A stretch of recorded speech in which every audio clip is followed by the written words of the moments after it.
YouTube,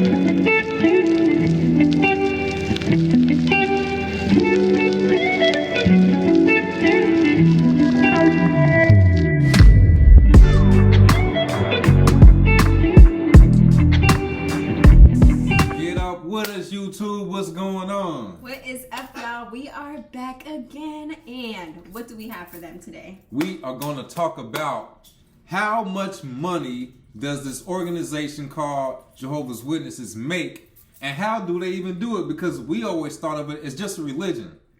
We never thought of it as a business, right? Which it is. Right. Tax exempt. Okay. Which it is. So let's just, I guess, dive into it with some facts. Now, something that I started really wondering once we left was, how much real estate exactly does Watchtower own? Because it seemed like a lot. And most successful people own some type of real estate, right? For sure. And especially with the kind of organization that they are, with it being like nonprofit, you know, tax exempt and all that, I'm like, looking around and I'm like, there's always a Kingdom Hall in like every city. Yep. You always ride past like, hey, that's a Kingdom Hall. Always ride past a Kingdom Hall. And it's all owned by the same people. Unlike churches, like this church on this corner is completely different from ones on this corner or this city. Right. Jehovah's Witnesses, it's all the same organization, like you said, in all these places where you're seeing a Kingdom Hall. Yes. So we pulled up simply on Google, how many Kingdom Halls are there worldwide? And this is what we got. There are 884 Kingdom Halls of Jehovah's Witnesses worldwide. Kingdom Halls are places of worship for Jehovah's Witnesses. Jehovah's Witnesses worship in 239 countries and have congregations around the world. Some other statistics about Jehovah's Witnesses include, and we'll come back to this. Yeah, that is crazy. And I think that's even less than what it used to be because... You remember they went through that like massacre of selling a whole bunch of Kingdom Halls, and who knows how much they sold those for. Right, and they were already paid off because some of these halls were around for a long time. Absolutely. And for those that are Jehovah's Witnesses who may be in denial, no, you remember a lot of the halls being combined. Yeah. I remember the hall back home in Dayton on James H. McGee. It was the biggest hall in the area as far as the city. It was a double hall, and each side had two congregations. Yeah. On top of all the other congregations, and right before I left, we merged with that hall, but it was only two congregations in there. But before it used to be four. It was four, and we weren't even a part of the four in that building. We were at another building. Yeah. So somehow we merged with one of the four over there, and it just dropped down to four. They took a hall, you have four here, our hall, and another hall. So six merged into a building. Yep. Hold on, wait a minute. How do you have six different congregations and merge them into just two? Yeah. Where's everybody going? Where did everybody go? Come on now. And that's the crazy thing, because it was kind of similar what happened to our congregation too. Like before, there was only two Kingdom Halls that met there anyway. But they ended up completely wiping out my Kingdom Hall. Like my Kingdom Hall was called Coriopolis, you know, and they wiped out Coriopolis. Coriopolis is no longer in existence. It's split up to just like Aliquippa and I want to say Monaca now. But I think only Aliquippa goes to that Kingdom Hall now. It's crazy. That's crazy. Like where did everybody go? Yes. Yeah. Because along with those same stats we were seeing, again, like there's 8 million Jehovah's Witnesses worldwide or something. If there's still 8 million, like, how is it that all over the place they have merged these Kingdom Halls together?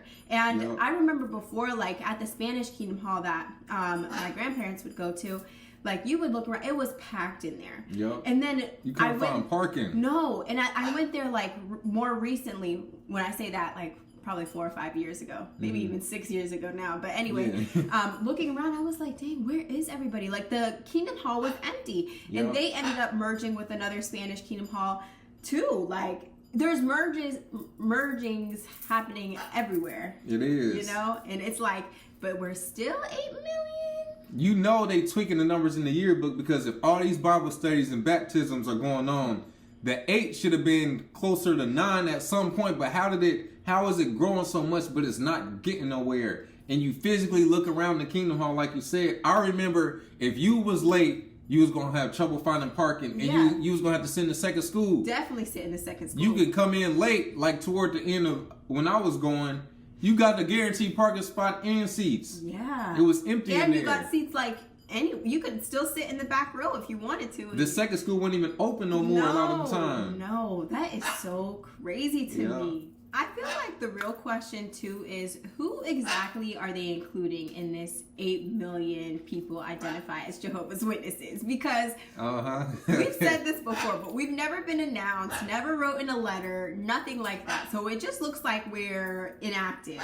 Yep. Are they still considering people like us into this number? Because we're not the only ones that are like inactive, and we are like full-blown apostates. You know what I'm saying? As they call it, right. And so if they're including people like that in their number of Jehovah's Witnesses, like there's just way too many nuances there to have an accurate number. And you know what else? This proves that because with the new disfellowshipping rule, look how they reaching out to people who ain't been there in decades. Yeah. But they are still under the title Jehovah's Witnesses.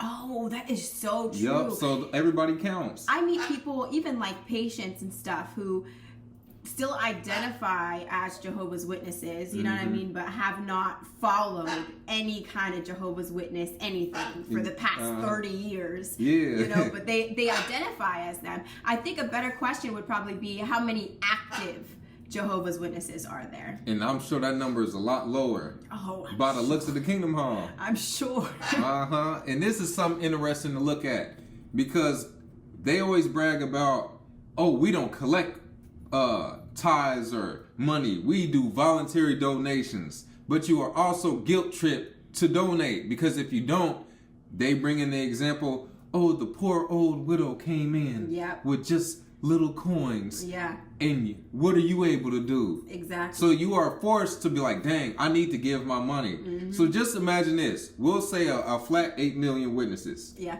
And we about to lowball this to major lowball. Yeah, major lowball what we about to say. By a major amount. If every week each Jehovah's Witness around the world donated $1, that would be $8 million lowball a week. There's 52 weeks in the year. And there's 2 meetings per week. So we're not even going to say both meetings. We're just going to say one meeting. Somebody gives $1. I did the counts. Yeah. I helped out with the counts where we had to do 2 signatures after we count the money. I've seen the checks. People are not donating $1. It's a lot. Some of them checks got a comment on them. Yeah. Yeah. Some people leave when they die, leave everything they have to their name, to the organization. Absolutely. But we're going to lowball and just say $8 million a week. Yeah. Even if you cut the price in half and say $4 million a week, you know, if you're given the Kingdom Halls that don't have money, you know, in poorer neighborhoods, poorer countries, whatever the case may be. But the thing is, if people are donating, let's say $5 a week, because people have this in their weekly like budgets to donate to the Kingdom Hall. And if they're donating that much, not to mention times like the memorials, the assemblies, the conventions, those are huge money grabs. I was going to say that. I'm glad you brought that out. People save for that time period, and that's usually when they'll also do, you know, talk about donations, you know, is around that time period. And not to mention, there are literally contribution boxes set up like every couple feet. For real. A contribution box. And then they started saying, oh, you could swipe your card, you could Apple Pay, you could all this, and that's all like you said, the convention is a big money grab. Yeah. We're going to have a bunch of people here all day. Make sure you pay money. We got them upstairs. We got them downstairs. We got them at the entrance. We got them by the vending machines. We got them everywhere. Make sure you put money in these boxes. The boxes will be this big. Yeah. And you know what's so crazy is that they do all of that, and I'm sure they make so much money during those times. But there's no free meals, no free dinners while you're there. None of that. They had to stop doing that. Oh, they used to do it? Before our time, though. Really? You'll see people in the comments, like, I remember back when my mom and them, but like, people used to love the conventions because the brothers and sisters used to cook and serve meals and all that. Yeah. What? We had to cut back on it. That's the least you could do. Well, they had to start paying all them fines. Right. You had to cut back. You had to cut back everywhere. Yup. And I think we say this all the time, but Jehovah's Witnesses do not just pay out of pocket. You know what I mean? Pay with something much worse. Absolutely. They pay with their time. They pay with their bodies. But time being the number one thing. Yup, and this is what makes the real estate of Jehovah's Witnesses different from other real estate. Yes. Usually, when you have buildings or homes, you, especially building it from scratch, you have to pay money to have somebody do this job for you. Yes, the contractors, you have to pay for the labor. Yep. But this religion is so different because they don't pay for labor. No, and we're not making this up. Let's pull up some evidence. So we'll just go with how much does it cost to build a kingdom hall. The cost to build a kingdom hall can vary depending on location and size, but generally falls within the range of $100,000 to $1 million, with the majority of the cost coming from the building materials, as Jehovah's Witnesses often contribute significant volunteer labor, significantly reducing overall expenses. Absolutely. Yep. You reduce so many expenses whenever you don't have to pay for the labor. Yep. And we just looked up a couple things, like how much does labor for this usually cost, you know? Because whenever I think about somebody hiring out like contractors for a building, I know that's where it's at. Because even think about whenever you take your car somewhere, most of the cost is not the parts. It's the labor. Get somebody to do it. Yeah, you're paying people for their time. Yep. And we pulled this up.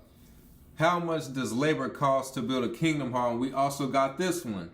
For Jehovah's Witnesses building a kingdom hall, the labor costs essentially zero, because the construction is almost entirely done by volunteer labor from members of the congregation, meaning they all donate their what? Time and skill, significantly reducing the overall cost of building the hall. And it was called the RBC, and they changed it to something else down the line. But when I was at the RBC, we were trained. I had never done no type of roofing, but by the end of the day, I was working on a roof. And we had a whole assembly line on top of the roof doing this. Yep. I didn't get paid nothing. Nope. We were told the greatest joy is building homes for Jehovah and working alongside your brothers and sisters. Getting pimped into doing free labor, something you should be getting paid some money for. Yeah, definitely. You should be getting paid in some way for that amount of time. You know, I think before you were able to use the time for your preaching work, couldn't you? Couldn't you? I can't remember. I feel like I remember you were able to use like a part of that time or some of that time to put on like your time for the month. Or you was able to get out of field service. Like if something it was, like yeah, something like that. I remember we were, I told this story before.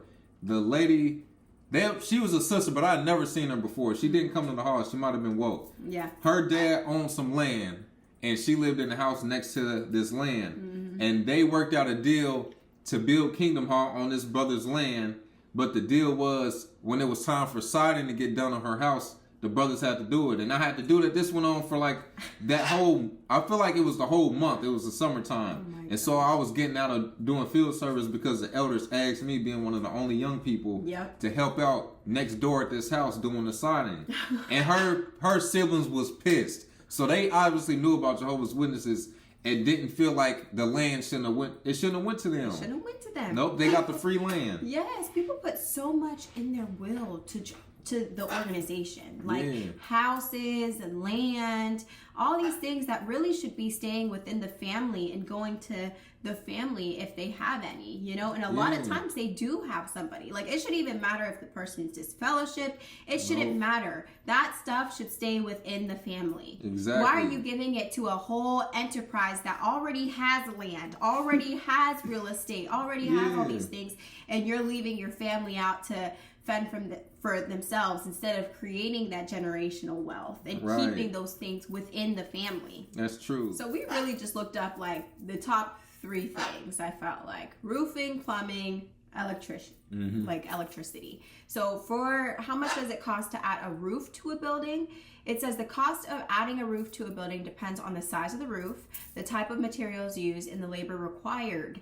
The total cost can range from a few $1,000s to over $100,000. Obviously, this is going to be dependent on how big the space is, which I don't know what the average space for a Kingdom Hall is, but it says a 2,000 square foot roof can cost between $9,000 to $16,000.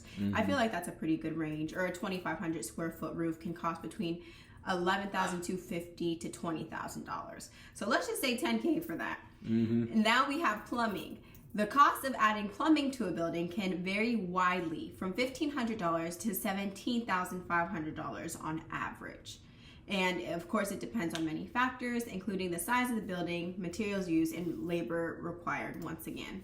And the last one that we wanted to look up was like, how much would it actually, cost to hire an electrician to come in?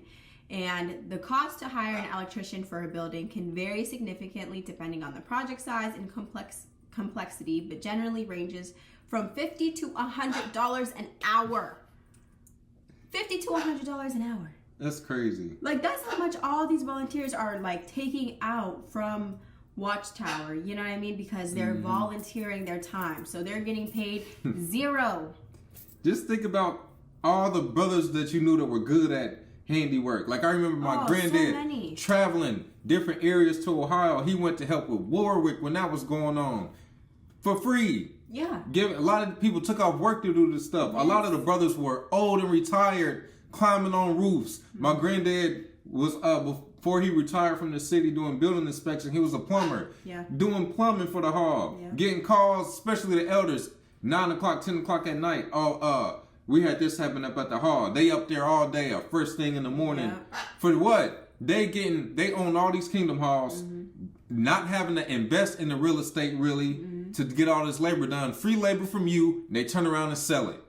Yep. And what do you get? What are they doing with the money? You know what I mean? Yeah. I think at the very least they can give a portion of that to the people who are literally volunteering their time and efforts and skills and training other people there to do the job. I just think it's a whole network that they have, because it's community based and everything, but only within Jehovah's Witness community. That's the caveat to it. Yeah. And I even think just about my grandpa, like, I have seen his portfolio of certifications. My grandpa is certified to do like everything. He originally just did like maintenance on airplanes, and then he started being able to be the inspector of maintenance on airplanes. He has his pilot degree, so he can fly like the small planes.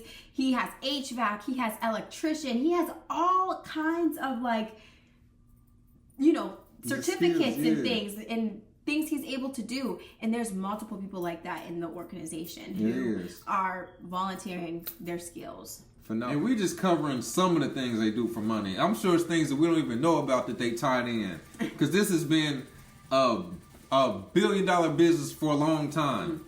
So if you remember some years back, they bought this random land out in Warwick and built a whole new place for the organization. Yeah. But before that, just think how expensive it is to live in New York and California. Yeah. That's like the two most expensive places you hear about in the States.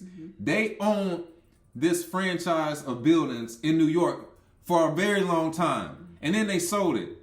How much did it sell for?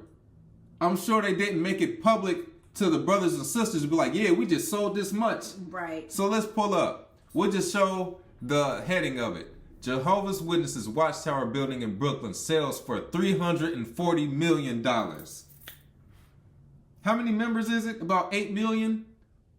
Come on, you could have broke somebody off something. Okay, like what? No, instead they just reinvested it. Yup, and bought some cheaper land out here in the boonies.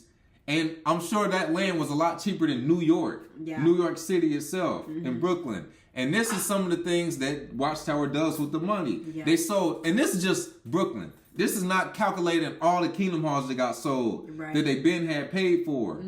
Have you ever been to Warwick?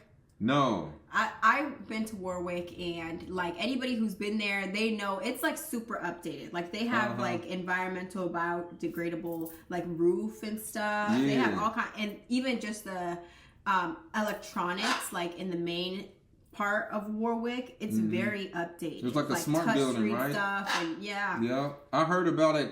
Our family was going to do trips up there.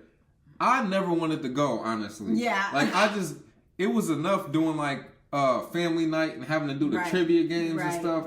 I didn't want to take PTO for one. I know. To go up to Warwick. Like I just wasn't feeling that at that time period. That's when I was kind of like on the I'm kind of tired of doing this type of thing. It doesn't look anything like how Brooklyn, used to look. Like that was more of an outdated building and stuff. Yep, this was a quick flip.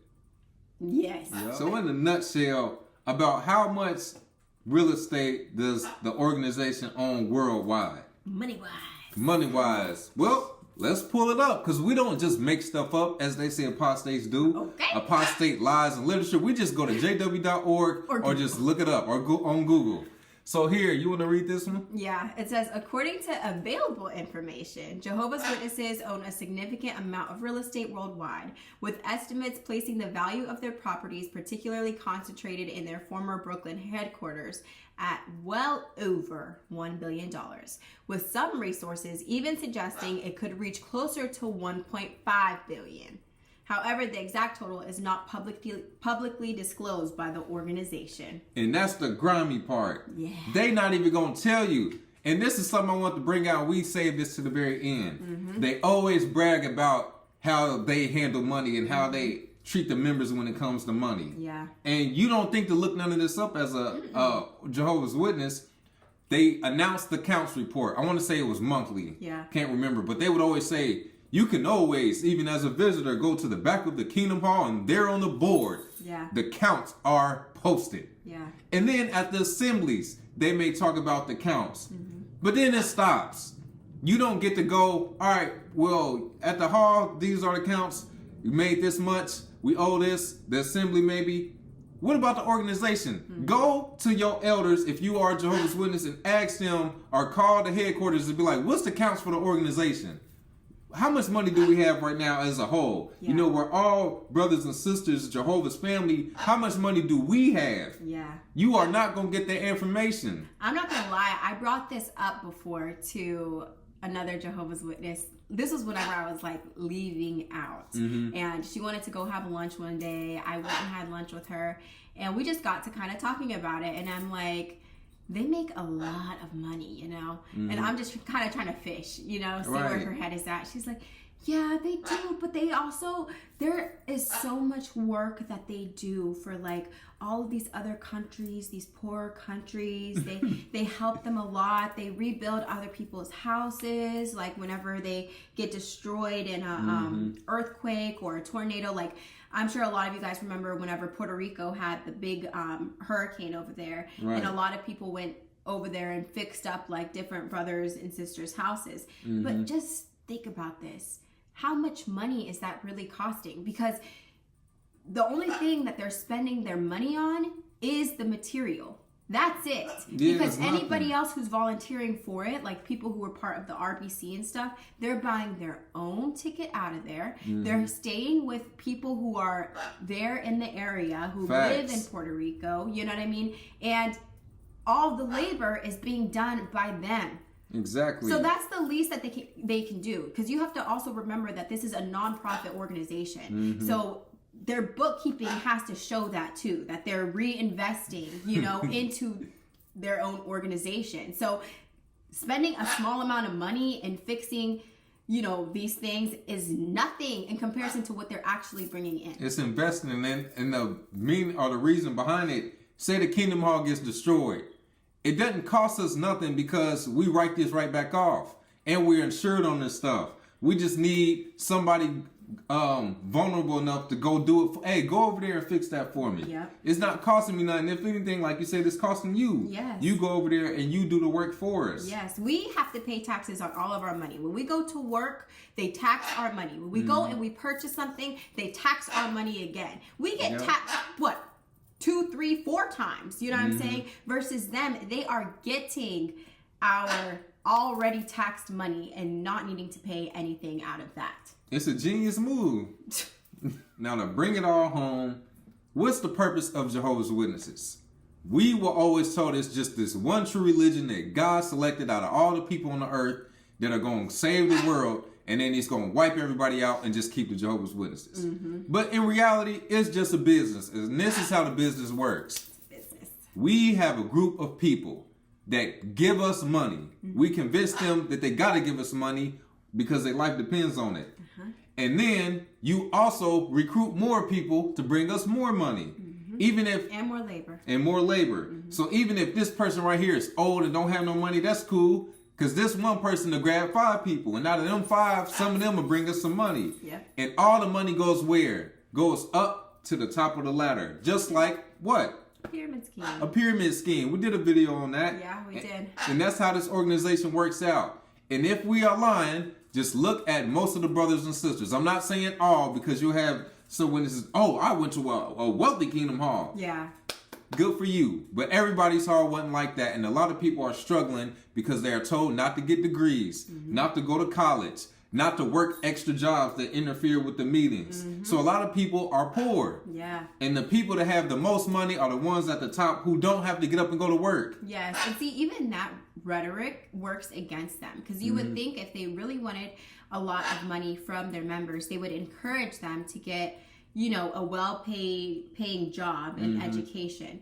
But that is why the time portion of this is so much more essential. It's more essential for them to have free labor and for them to have your time versus your money. You're really paying more with your time. And then if you just have like some wealthy people in it, then okay, you get some money too. But take money from them. Yeah. And also, if you go to college, you are more likely to learn about religion. I think that's the scary part for them. Yep. It's more of a mindset shift, because whenever you're, not always when you're college educated, but a lot of times when you're educated, period, you know, and you're learning more, then you see the bad sides of this religion, and that's just too much to risk. You know, is somebody taking like a religions course or a psychology course, and they see these mind games that are coming to play, learning philosophy and history and all these things. It's like, oh, I'm in the cult.